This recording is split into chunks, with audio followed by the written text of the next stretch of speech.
Ovo je Astro Python, u prevodu Astro Fijaker. U klipu koji sledi slušate horoskop za april, maj i juni 2023. godine za osobe koji imaju znak ili podznak u ovnu.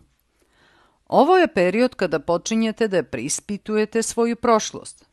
Možda ste imali neke iluzije i lažnu sliku o svojoj prošlosti, ali sada kao da počinjete da gledate na svoju prošlost na drugačiji način. A ovo je tek početak tog procesa čišćenja karme, čišćenja vaše prošlosti i vašeg ja. Sada idete u dubini svoje duše i morate da očistite i odbacite sve što vam ne treba za vaše buduće ja.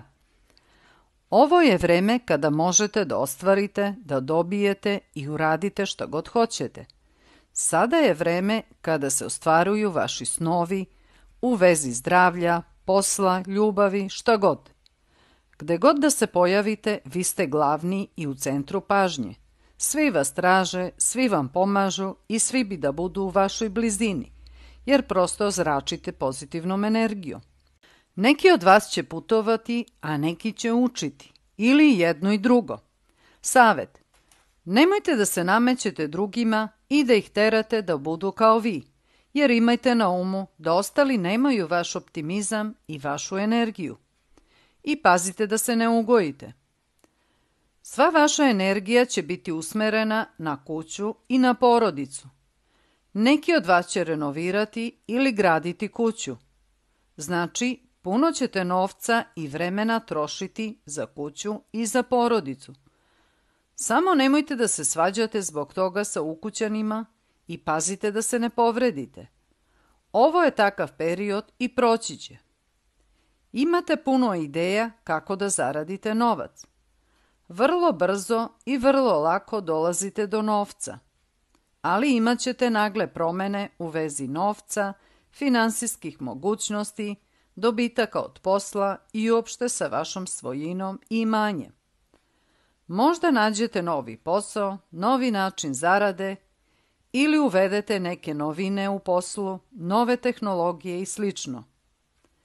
Neki od vas će možda dobiti unapređenje na poslu i veću platu, a oni koji nisu zaposleni zaposlit će se. Što se ljubavi tiče, oni koji su slobodni, ljubav možete naći preko posla, vašeg ili njegovog, odnosno njenog posla.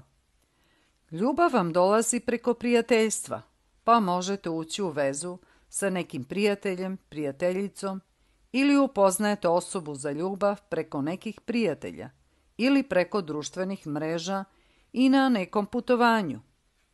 A može to biti osoba koja vam je u komšiluku ili je već poznajete, jer ste zajedno išli u školu. Znači imat ćete više opcije za ljubav. U junu ćete ići na zabave, žurke, a neki od vas i na odmor. Za zdravlje. Obratite pažnju kada idete kod lekara, posebno ako idete u bolnice. Mogu vam pogrešiti dijagnozu, pa provedrite bar 2 puta, potražite i drugo mišljenje. Ja sam Snežana, a za izradu horoskopa i konsultacije možete me kontaktirati preko Vibera. Moj telefon je 00 389 75 55 8066.